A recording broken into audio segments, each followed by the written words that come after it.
맥스 루케이도 목사님이 라이프웨이라고 하는 미국의 리서치하는 그 단체와 함께 미국에 있는 개신교, 기독교인들에 대한 설문을 한 적이 있습니다. 기도에 대해서 설문했는데 무엇을 가지고 무엇을 어떻게 기도하는지, 무엇을 위해 기도하는지 이런 내용들이 거기에 실려 있었습니다. 근데 그 내용 가운데 보면, 그 조사 내용들 가운데 보면 타인을 위해서 기도하는 일들이 많지 않더라 하는 겁니다. 기독교인들이 타인을 위해 기도할 때에 그 기도의 내용들을 보면 자연재해를 당했을 때, 아니면 큰 사고로 인해서 어려움들이 있을 때, 어떤 전쟁이나 위협 가운데 있을 때 그들을 위해서 기도하는 일들은 조금 있었다. 그런데 진짜 타인을 위해서 매일매일 기도한 사람은 거의 없다는 게 그 조사 결과 나온 모습을 볼 수 있습니다. 결국 우리가 기도하는 일들을, 그 통계를 보면 나와 관련된 일들을 위해서 기도하는 것이죠. 내 자신과 관련된 일들, 내 가정과 관련된 일들, 나에게 어떤 원수 맺은 것 같은 내 대적들을 위한 기도들, 나와 내 사랑하는 사람들을 해친 어떤 사람들에 대한 그런 기도들, 그런 경우에는 복수해달라고 기도하는 길들도 많이 있다고 이야기합니다. 또 기도할 때 보면 기도의 제목들 가운데 복권 당첨을 위해서 기도하고, 내가 좋아하는 어떤 운동팀이, 경기의 팀이 그 경기에서 이기게 해달라고 기도하는 일들도 있었다고 합니다. 또 어떤 경우는 내가 운전을 하고 다닐 때 속도 위반 걸리지 않게 해달라고, 속도 위반했는데 걸리지 않게 해달라고 기도하고, 또 운전하고 다닐 때 주차할 곳을 찾기 위해서 주차할 곳을 순적하게 만나게 해달라고 이렇게 기도한 일들이 있었다고 이야기합니다. 미국에서의 보고서이긴 하지만 현대 그리스도인들의 생각과 기도의 단면을 잘 보여주고 있는 조사라고 저는 생각합니다. 어쩌면 많은 사람들이 세상 걱정과 염려, 내 순간 앞에 다가오는 그 염려거리들을 짐지고 기도하는 것이죠. 그것 때문에 기도할 때가 있다는 말입니다. 그런데 그 세상의 짐들은 내가 처한 환경과 상황에 따라서 날마다 수도 없이 바뀌는 것들이기 때문에 어쩌면 그 세상의 짐들은 우리를 가만히 놔두지 않는 것을 볼 수가 있습니다. 뿐만 아니라 내 욕망에 대한 집착들이 생기게 될 때 그 집착으로 인해서 우리는 기도하는 경우들이 종종 있지만, 그 욕망에 대한 집착들도 끝을 모르고 한이 없을 때가 너무나 많이 있다는 말입니다. 그러나 진짜 하나님의 기도, 진짜 하나님 앞에 기도하는 기도는 무엇일까? 정말 무엇을 위해서 기도해야 할까? 하는 생각을 해볼 수 있어야 됩니다. 하나님 앞에 진짜 기도하는 그 기도의 짐은 어쩌면 우리의 세상의 짐과는 매우 다른 모습일 것입니다. 하나님이 원하시는, 하나님이 우리에게 지어주시는 기도의 짐은 하나님 중심적인 것이고, 하나님 말씀 중심에서 비롯되어서 말씀이 그 영광과 결실도 보게 하는, 우리 때문에 어떤 영광과 결실이 있는 것이 아니라 하나님의 말씀 때문에 그 영광과 결실이 있는 기도의 짐이라는 사실들을 우리는 볼 수 있다는 말입니다. 다니엘은 이와 같은 기도의 짐을 잘 지고 살아간 사람이라고 할 수가 있습니다. 철저하게 기도의 사람으로 기록되어지고 있는 다니엘, 이 다니엘의 모습을 같이 살펴보시면서 이제 2023년의 후반기를 시작해야 되는 우리들이 다시 하나님 앞에서 내가 무엇을 위해 기도해야 될 것인가, 그 기도는 어떤 결실을 가져올 것인가 같이 생각해 보시면서 기도의 사람 될 수 있기를, 기도의 사람 되기를 다짐해 볼 수 있는 우리 모두가 될 수 있기를 주님의 이름으로 축복합니다. 함께 읽은 말씀에는 다니엘로 하여금 기도하게 한 시대적 상황이 등장하고 있고, 기도의 태도와 자세도 나타나고 있고, 기도의 내용들도 이 본문 안에 잘 기록되어 있는 것을 볼 수가 있습니다. 그의 기도는 말씀으로 시작되고 말씀으로 진행하고 말씀으로 열매 맺는다라고 그렇게 이야기할 수가 있습니다. 그래서 다니엘서 9장을 한 줄로 요약하라면, 한 줄로 조려보라면, 말씀을 들을 때 기도가 시작되고 기도를 시작할 즈음에 하나님의 응답이 있더라. 이 말씀이 이 다니엘서 9장의 전체 내용 가운데 있는 것을 볼 수가 있습니다. 말씀을 들을 때 기도가 시작될 수 있고, 그리고 기도를 시작할 즈음에 이미 하나님의 응답이 우리에게 있더라, 이렇게 말씀하고 있다는 말입니다. 함께 읽은 말씀 2절 말씀을 보시면 이런 말씀이 등장합니다. 나 다니엘이 책을 통해 여호와께서 말씀으로 선지자 예레미야에게 알려주신 그 연수를 깨달았나니 라고 그렇게 말씀하고 있습니다. 책을 통해 여호와께서 말씀으로 선지자 예레미야에게 말씀해 주신, 알려주신 그 연수에 대해서 깨달았다, 이렇게 이야기하고 있습니다. 그 당시 다니엘이 가지고 있던 구약 성경은 우리가 가지고 있는 이 39권의 구약 성경이 아니었습니다. 아마 그가 가지고 있는 성경은 아마 예레미야를 주로 가지고 있었는지도 모릅니다. 예레미야서도 52장까지 있는 예레미야서의 전권을 가지고 있었을까? 아마 그러지 않을 수도 있었을 것입니다. 예레미야를 파피루스에 적어서 아마 회람했을 텐데 그 회람했던 어떤 부분을 그가 가지고 있었는지도 모릅니다. 아니면 다시 베꼈어 가지고 다시 만들어진 어떤 예레미야서를 그가 가지고 있었는지도 모릅니다. 그러나 어쨌든 간에 그가 가지고 있는 하나님의 말씀, 그 제한적이지만 조각난 하나님의 말씀을 정말 절대적인 말씀으로 믿으면서 그 말씀이 삶의 중요한 근거, 그 말씀이 그의 기도의 중요한 근거 되고 있다고 하는 사실을 오늘 말씀이 우리에게 말하고 있는 것이죠. 지금 그들은 바벨론의 포로로 잡혀가 있는 그런 상황이었습니다. 환경이었습니다. 노예의 삶을 살고 있는 다니엘, 그리고 그 백성들에게 이 포로 생활이 언제 끝날까? 이 포로 생활은 언제나 끝낼 수 있을까의 문제는 주된 관심사이고, 그리고 그들의 바램이요, 어쩌면 기도의 전부였을 것입니다. 그런데 말씀을 읽다가 이 긴 포로 생활이 70년은 지탱해야 돼 라고 하는 그 말, 예루살렘의 황폐함이 70년간은 진행될 거야 라고 하는 이 말을 읽으면서 그는 그때부터 기도하고 있다라고, 기도를 시작하고 있다고 이야기하고 있다는 말입니다. 하나님의 말씀을 통해서 고난의 세월이 얼마나 지속돼야 되는지를 깨닫고 난 다음에 기도하고 있는 거죠. 이 고난이 우리에게 언제까지 어떻게 진행될는지 70년이라는 세월을 보면서 하나님 앞에 기도하기로 결단하고 있다는 말입니다. 아직 멀리 남았으니까 70년의 세월을 내가 바라볼 수나 있어, 이렇게 생각하면 기도하지 않겠죠? 그런데 자기 민족에게 임한, 자기와 자기 민족에게 임한 그 고난의 세월을 발견하고 난 다음에 하나님 앞에 지금이야말로 기도해야 되는 시간이라고 결단하고 있다는 말입니다. 오늘도 마찬가지라고 생각합니다. 지금이야말로 기도할 시간이구나 라고 느끼셔야 됩니다. 여러 가지 어려운 상황들이 우리 앞에 놓여져 있고, 이것이 언제 끝날지, 어떻게 진행될지 아무도 알지 못하는 미래의 불확실성을 우리가 가지고 있습니다. 특히나 지난주에 시작했던 오염수 방류는 현 정부가 굉장히 착오를 일으킨 잘못된 판단이라고 우리는 생각합니다. 그런데 그렇게 생각하고 있는 우리들은 기도하고 있습니까?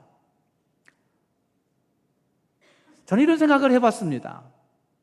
욕은 하고 있지만 이거는 내 시대는 괜찮을 것 같다라고 생각하는 안도감이 우리 모두에게 있지 않은가라는 생각을 하고 있습니다.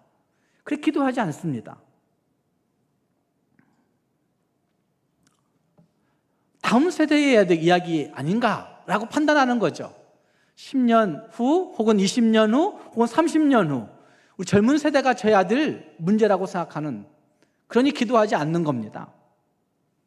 그러나 우리에게 닥치고 있는 어려움이 느껴지는 그 순간, 하나님 말씀을 통해서 그것이 다가와는 순간 해야 될 일이 있다고 한다면 그리스도인들은 기도해야 된다는 사실을 말씀하고 있다는 말입니다. 건강한 기도 생활은 하나님 말씀에서부터 출발하는 것이죠. 말씀이 믿어지고, 말씀이 들려지고, 말씀이 깨달아질 때, 말씀이 내게 와닿아질 때, 말씀이 내게 묵상되어질 때, 말씀이 내게 확신되어질 때 기도해야 된다는 말입니다. 말씀과 상관없이 기도에 열중한 사람들이 종종 있습니다. 그런데 문제는 그런 기도들이 종종 인위적이고 자기 중심적이고 또 주술적이고 자기 상황 판단적인 그런 기도를 할 때가 많이 있는 것을 보게 됩니다. 그래서 기도하다가도, 말씀과 상관없이 기도하다가도 자기 상황이 좋아지면 기도를 놓기도 하고, 자기 상황이 안 좋아지면 기도가 응답되지 않았구나, 기도 응답도 안 주시는구나 라고 절망하며 기도하지 않습니다. 그러니까 기도라고 하는 것들을 자기 상황에 맞게끔 각색하고 느끼고 행하다가 말다가 이렇게 한다는 말입니다. 단죄의 기도는 하나님의 말씀에서 출발하여 기도가 시작되고 있고, 말씀으로 진행하고 있고, 말씀으로 그 결실을 보고 있는 모습이 거기에 있다는 말입니다. 또한 그의 기도 가운데 가만히 잘 보시면 그는 하나님 앞에 하나님의 이름을 부르며 기도하고 있는 모습이 거기에 등장합니다. 하나님의 이름을 부르며 기도할 때 그는 하나님을 이렇게 부르고 있는 것을 볼 수 있습니다. 4절 말씀에 여러 가지 이야기합니다. 그런데 주의 계명을 지키는 자를 위하여 언약을 지키시는 하나님, 이렇게 외치고 있는 것을 볼 수가 있습니다. 계명을 지키는 자를 위하여 언약을 지키시는 하나님, 언약에 확실하신 하나님, 약속을 분명하게 지키시는 하나님이라고 하나님을 부르고 있다는 말입니다. 기도하면서 하나님을 부를 때 우리가 진짜 가지고 있어야 되는 가장 중요한 문제는 말씀이 하나님을 뭐라고 말씀하고 있는가 하는 것들을 가지고 하나님을 붙들어야 되는 거죠. 내가 알고 있는, 내가 경험을 통해서 인지하고 있는 그런 하나님이 아니라 말씀에서 말하고 있는 하나님, 그 하나님을 고백하고 그 하나님을 붙들 수 있는 모습이 필요하다는 말입니다. 그런데 여기 말씀 가운데 보시면 계명을 지키는 자에게 그 약속을 지키시는 하나님이라고 다니엘은 분명하게 하나님을 고백하고 있는 것입니다. 하나님은 약속을 지키시는 하나님이십니다. 주의 계명을 지키는 자들에게 그 약속을 이루시는 하나님이십니다. 그래서 다니엘은 철저히 그 약속을 부여잡고 그 말씀을 따라 기도를 진행하고 있는 것입니다. 그래서 회개의 기도에도 말씀 지키지 아니한 죄에 대해 구체적으로 나열하며 고백하고 있는 모습이 거기에 등장하고 있습니다. 회개할 때에도 하나님 앞에 그 말씀 지키지 아니함을 고백하고 있다는 말입니다. 5절 말씀에 이렇게 이야기합니다. 우리는 이미 범죄하여 패역하며 행악하며 반역하여 주의 법도와 규례를 떠났사오며 라고 그렇게 고백합니다. 범죄하였다, 패역하였다, 행악하였다, 그리고 반역하였다, 주의 규례와 법도를 떠났다. 이 5가지가 다 죄를 고백하는 것들이에요. 우리는 죄를 고백하는 기도를 얼마나 진지하게, 얼마나 진실하게, 얼마나 진짜 하나님 앞에, 말씀 앞에 서서 기도합니까? 죄를 얘기하지 않으려고 합니다. 죄에 대해서 얘기하는 건 그냥 하나님, 죄를 고백할 때 용서해 주셨다고 하셨지 않습니까? 하나님, 내 죄를 용서해 주십시오. 이 정도. 다니엘이 지은 죄가 아니었을 것입니다. 그런데 다니엘은 그 죄를 이야기하면서 하나님, 이미 범죄하여 패역하였고 행악하였고 반역하였고 그리고 주의 규례와 율례를 떠났습니다 라고 그렇게 말씀 지키지 아니함에 대해서 구체적으로 나열하며 기도하고 있는 것입니다. 사랑하는 여러분, 우리는 무엇을 따라 기도하고 계십니까? 무엇 때문에 기도를 시작하고 계십니까? 무엇을 가지고 기도하고 계십니까? 그리고 무엇을 위해 기도하고 계십니까? 한번 여러분 자신들을 돌아볼 수 있기를 바랍니다. 나는 무엇을 위해서 기도하고 있는가? 나는 무엇을 가지고 기도하고 있는가? 나는 무엇 때문에 기도하기를 마음먹고 있는가? 잘 생각해 보시면 우리는 다 내 문제 때문에 기도를 시작하고 내 문제 가지고 그 문제 가지고 기도를 진행하고 있고 그리고 나중에 결실도 내 위해서, 나 위해서 기도의 결실을 보고자 하는 겁니다. 그러나 다니엘은 철저하게 말씀 때문에 기도를 시작하고 있고 말씀을 가지고 기도를 진행하고 있고 말씀으로 하나님의 결실을 보고 있는 그런 모습이 거기에 있다는 말입니다. 기도에 관하여서 다니엘에게서 볼 수 있는 또 한 가지 중요한 사실이 여기에 있는데 그것은 다니엘이 기도할 때 하나님의 응답은 언제 시작되었는가 하는 점입니다. 함께 읽은 말씀 다니엘서 9장 말씀에는 기도를 시작하자마자 하나님께서 행동하셨다는 사실을 분명하게 말씀합니다. 좀 찾아서 읽어보면 좋겠는데 20절 말씀을 한번 보십시오. 20절 말씀을 보시면 하나님 앞에 기도하기를 시작하는 모습이 거기에 등장합니다. 내가 이같이 말하여 기도하며 내 죄와 내 백성 이스라엘의 죄를 자복하고 내 하나님의 거룩한 산을 위하여 내 하나님 여호와 앞에 무엇할 때? 간구할 때, 간구하기를 시작하는 그때를 얘기하고 있는 거예요. 21절 말씀도 같이 읽어보겠습니다. 시작.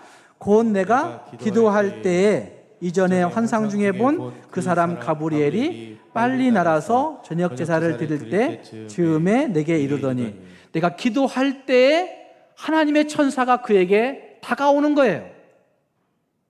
그리고 23절 말씀에 우리가 읽은 대로 곧 내가 기도를 시작할 즈음에 명령이 내렸으므로 이제 너에게 알리러 왔으니 너는 크게 은총을 입은 자니라 라고 그렇게 하나님이 천사를 통해서 말씀해 주시는 것입니다.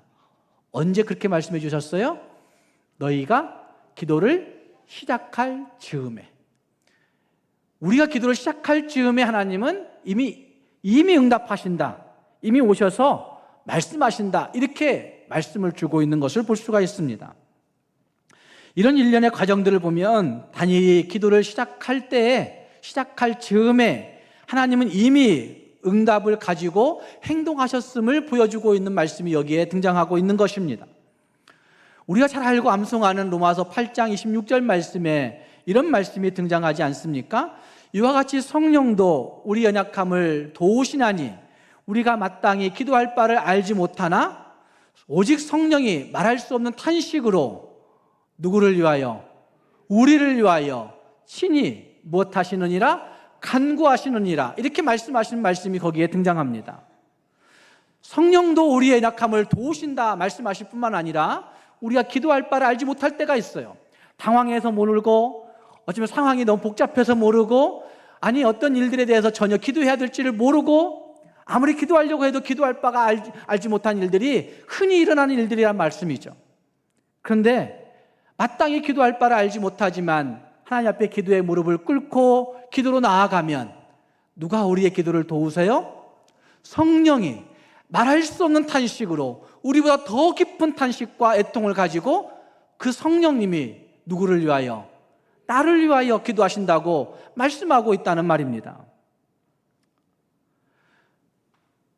문제는 기도해야 되겠다라고 말은 하지만 하나님 앞에 기도하지 않는 게 우리의 문제라고 저는 생각합니다.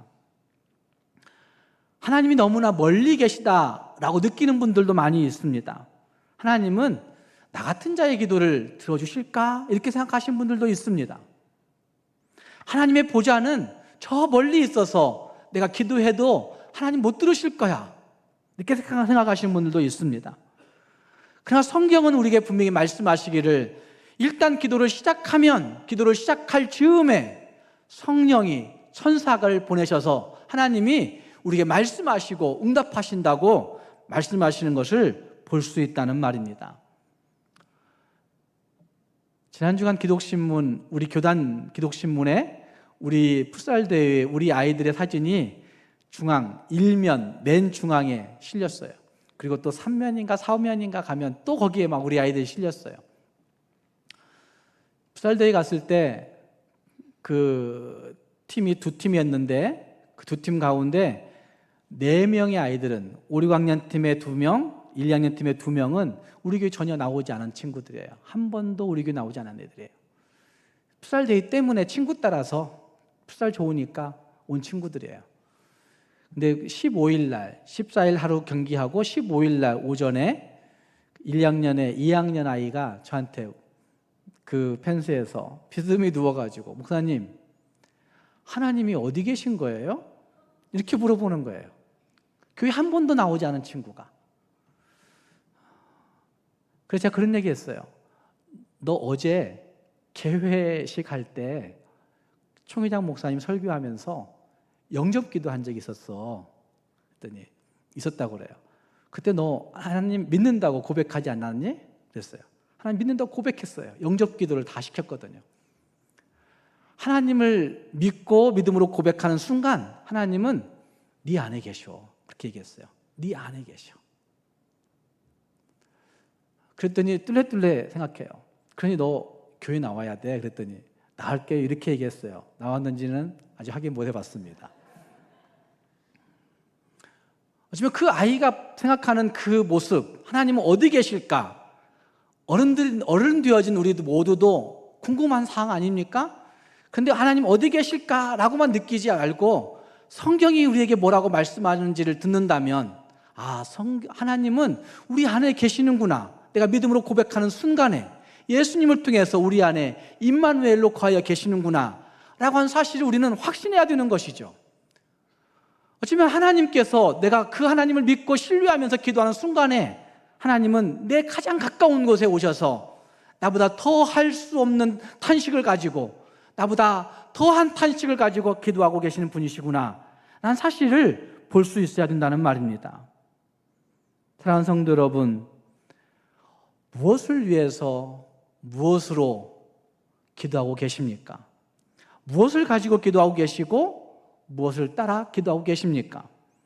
다시 한번 우리의 기도를 돌아보면서 말씀을 가지고 기도할 수 있고, 그리고 내가 기도를 시작할 즈음에 하나님은 이미 말할 수 없는 탄식으로 응답하시려고 준비하고 계신 분이구나, 행동하시는 분이시구나 라고 하는 사실을 확신하면서 진짜 기도하기로 결심할 수 있는 저와 여러분이 될 수 있기를 주님의 이름으로 축복합니다. 또 한 가지 오늘 말씀에서 우리가 생각해야 되는 중요한 사건은, 말씀을 통해 말씀을 따라하는 기도는 철저한 회개를 수반한다는 것입니다. 이미 한 번 말씀드렸지만 다니엘의 기도 가운데 다니엘은 계속해서 5절 말씀부터 19절 말씀까지 해서 자기 자신과 그리고 민족의 죄를 조목조목 회개하고 있는 모습이 거기에 등장합니다. 함께 읽은 말씀 5절 말씀에는 이렇게 얘기합니다. 이미 범죄하여 패역하며 행악하며 반역하여 주의 법도와 규례를 떠났사오며 라고 그렇게 얘기하고 있습니다. 주의 법도와 규례를 떠났다, 이 말은 하나님의 권위를 무시했다라고 하는 겁니다. 하나님이 말씀해 주셨는데도 불구하고 하나님의 권위를 무시했다라고 하는 말입니다. 그러니까 어쩌면 하나님 앞에 죄를 회개해야 될 가장 중요한 것 중에는 하나님의 권위를 무시하는 겁니다. 우리는 그렇지 않습니까? 나는 절대적 하나님의 권위를 절대적으로 신뢰하고 계십니까? 아마 현대인들 가운데는, 현대 그리스도인들 가운데는 하나님의 권위를 절대적으로 신뢰한 사람은 거의 없는 것 같습니다. 하나님의 권위를 절대적으로 신뢰한다고 한다면 우리가 이렇게 살지 않을 겁니다.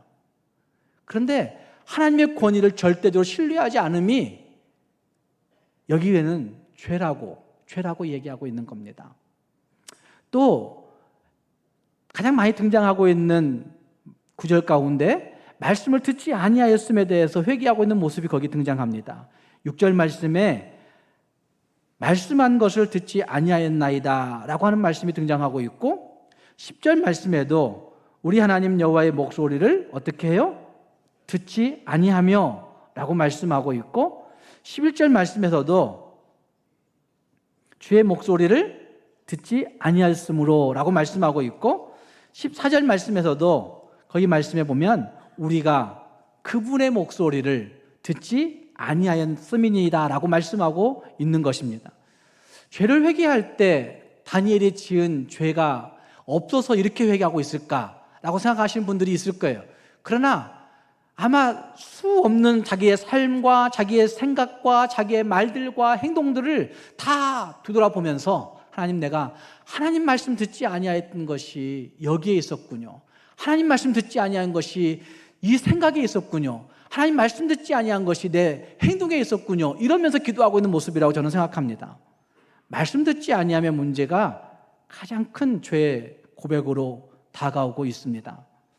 또 한 가지는 13절 말씀해 보시면 이 모든 재앙이 이미 우리에게 내렸사오나, 이 모든 재앙이 이미 우리에게 내렸사오나, 맨 마지막 부분 보면 우리 하나님 여호와의 얼굴을 기쁘게 하지 아니하였나이다. 우리는 우리의 죄를 회개하지 않을 뿐만 아니라 하나님의 얼굴을 기쁘게 하지 아니하였습니다. 이 말은 재앙이 이미 내렸지만 기도하지 않았다는 얘기예요. 재앙이 이미 내렸지만 하나님의 은총을 구하지 않았다는 얘기예요. 어쩌면 우리는 기도할 때에 기도를 좀 하는 분들은 기도할 때 자기 자신을 생각하며 기도한 사람 하지 않고 다른 이들을 자꾸 생각하며 기도하는 이들이 많습니다. 기도하면서 자기 자신을 변호하려고 하는 기도할 때가 있습니다. 기도하면서 남의 사람들을 다른 사람들을 자꾸 들춰내면서 생각하는 사람들이 있습니다. 그러면서 자기 자신을 의로운 채 가시하는 거예요. 하나님 앞에서 나는 의로운 것 같은, 나는 진실한 것 같은, 나는 괜찮은 것 같은, 나는 성경 잘 지키는 것 같은 그런 착각을 가지고 하나님 앞에 기도하는 경우들이 많이 있다는 말입니다. 그러니 하나님의 말씀이 내게 어떻게 적용되어지는지, 하나님이 내게 어떻게 역사하셨는지 안 보이는 거예요. 안 보이는 거예요. 그러니 재앙이 내리는 것에도 불구하고 재앙을 못 느껴요. 하나님이 내게 말씀하시는 거예요. 크고 작은 사건들을 통해서, 크고 작은 사고들을 통해서. 근데 못 느끼는 거예요. 재앙은 이미 내렸지만 그곳에서 하나님의 은총을 구하지 아니하는 모습들이 우리 모두에게 있다는 말입니다. 민족에게 내리고 있는 어려움들도 마찬가지 해석을 하셔야 됩니다. 하나님이 왜 우리 민족에게 이렇게 힘들게 하실까? 그러면 우리는 무엇 해야 될까? 기도해야 되고 하나님의 은총을 구해야 되는 것이죠. 그리고 그는 하나님 앞에 기도하면서 우리라고 하는 표현을 쓰고 있습니다. 나는 제외시켜놓고 기도하는 게 아니라 하나님, 우리가 기도하지 않았습니다. 우리가 하나님 앞에 주의 말씀 듣지 않았습니다. 우리가 하나님 앞에 은총을 구하지 않았습니다. 이런 기도를 하고 있다는 말입니다. 그의 기도는 철저히 사람에 대해서는 죽고 하나님에 대해서 살고 하나님을 신뢰하고 있는 모습이 거기에 등장하고 있는 것입니다. 사랑하는 여러분, 어떻게 무엇으로 얼마나 기도하고 있는지 한번 생각해 볼 수 있기를 바랍니다. 사람들은 포기라는 단어를 싫어합니다. 어떻게 포기해? 어떻게 그렇게 쉽게 포기할 수 있냐고 이렇게 우리 자녀들에게, 다음 세대에게 말할 때가 있습니다. 포기라는 말을 패배라는 말과 동일시하는 것 같습니다. 포기라는 말을 좌절이나 낙심과 동일시하는 것 같습니다. 그런데 잘 생각해 보시면 포기할 때 어떤 때는 성숙해지고 포기할 때 성장이 있게 되고 어떤 때는 포기할 때 자유와 생명의 풍성함을 맛보는 경우들도 참 많이 있습니다.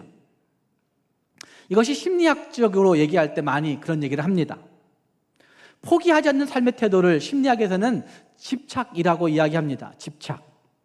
그리고 그 용어들 가운데서 과도한 집착을 이야기할 때 피터팬 증후군이라는 단어를 사용합니다. 과도한 집착을 할 때 그걸 피터팬 증후군이라고 하는 사회적 증상을 가져온 용어로 규정짓습니다. 믿음에 있어서도 자기 포기는 하나님의 역사하심을 경험하게 하는 중요한 통로가 된다고 저는 생각합니다. 과도한 집착은 하나님의 역사를 경험할 수 없게 막는 자기만의 성이라고 생각합니다. 그러나 하나님 앞에서 우리가 포기하면 하나님의 역사를 맛볼 수 있는 통로가 될 수 있다는 말입니다. 우리는 기도한 사람들을 종종 낙타무릎과 같다고, 기도를 낙타무릎과 같다고 이렇게 얘기하는 사람들이 종종 있습니다. 반은 맞고 반은 틀립니다. 낙타무릎이라고 얘기할 때 인간적인 관점에서는 종종 그런 얘기합니다. 내 무릎이 낙타무릎처럼 굳은 살이 배겼어. 누구를 뽐내는 거죠? 기도 많이 하는 자기 자신을 나타내고 싶은 거예요. 난 낙타무릎으로서 평생을 살았어. 이런 얘기하는 거예요. 반쯤 맞고 반쯤 틀린 겁니다. 낙타무릎이라고 얘기할 때, 비유할 때 낙타무릎의 비유는 이런 것이 더 적용된다고 저는 생각합니다.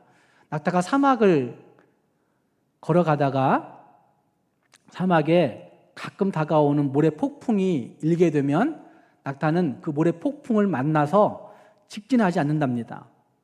모래 폭풍이 불어오는 순간 그는 무릎을 꿇고 눈꺼풀을 덮고 거기에 한참 머물러 있는 거예요. 수시간을 머물러 있는 거예요. 하루 종일 모래폭풍이 멈추지 않으면 하루 종일 거기 무릎 꿇고 머물러 있는답니다. 하나님의 사람들의 기도는 이와 같아야 되는 거죠. 하나님의 뜻이 어디 있는지 알기 위해서 무릎 꿇고 그분이 말씀하실 때까지, 그분이 응답 주실 때까지 그냥 기다리는 거예요. 그냥 인내하는 거예요. 그게 다 무릎의 기도라고 할 수 있다는 말입니다. 기도해놓고 바로 직진하는 게 아니라, 모래 폭풍이 다가오는 곳을 직진해 가는 게 아니라 하나님의 뜻을 기다리면서 무릎 꿇고 이 폭풍 지나갈 때까지 기다리는 모습이 있어야 된다는 말입니다. 사랑하는 성도 여러분, 우리는 어떻게 기도하고 있고 어떻게 기도 응답 받고 싶어 하십니까? 제가 지난주에 설교에도 저 나이 같은 57 먹은 목사의 죽음 이야기를 했었습니다. 지난 주간에 저희 친구 홍승영 목사하고 통화하면서 그 이종민 교수 어떻냐고 제가 물어봤어요. 홍승영 목사와 신학교 동창이고 지금은 총신대학에서 기독교 교육학 가르치고 있는 젊은 교수가 있어요. 그런데 한 2주 전에 심근경색으로 뇌사 상태. 지금 의식이 왔다 갔다 조금 깨어났다가 말다 그러는 것 같아요. 교육개발원에 있는 권진아 교수가 페이스북에 글을 올렸어요. 우리 친구 이 교수가 깨어났대, 눈을 떴대, 이렇게 올렸어요. 그래서 제가 그 페이스북 보고 홍 목사에게 확인하려고, 홍 목사 교회 협동 목사거든요. 절친이고. 그래서 제가 어떻게 됐나 그랬더니 그 깨어난 적 없는데 이러는 거예요. 자기가 하루에 2번 정도, 절친이기 때문에 그 대학병원 교수한테 계속 브리핑을 받고 있는데 아직 아닌 걸로. 근데 형님 큰일이에요. 그 애들이 중학생밖에 안 되는 거예요. 중학생밖에. 그리고 어렵다고. 그리고 깨어나더라도 장애가 분명한 것 같이 얘기한다고 이런 얘기를 해요. 제가 그 말 들으면서 지금 연이어 몇 주간 계속 그런 일들이 있으면서 젊다고 자랑할 게 없겠구나라는 생각을 자꾸 합니다. 그러면서 이런 생각을 해봅니다. 과연 무엇을 갈망하다가, 무엇을 소망하다가 주님의 부르심을 받아야 될까? 이런 생각을 해봅니다. 여러분은 무엇을 갈망하다가, 여러분 무엇을 마음속에 품고 있다가 주님의 부르심을 받고 싶어 하십니까? 오늘 갑자기 하나님 우리를 부르실 수 있는데, 오늘 함께 읽었던 말씀 가운데 등장한 다니엘은 이때가 한 나이 80세 정도 되었을 때라고 성경 해석자들은 얘기합니다. 근데 80세 된 그 어른이 흐트러짐이 없이 계속해서 기도하는 거예요. 자기를 위해서 기도할 뿐만 아니라 민족을 위해서 기도의 갈망을 가지고 살아가다가 주의 부르심 받았을 거라고 저는 생각합니다.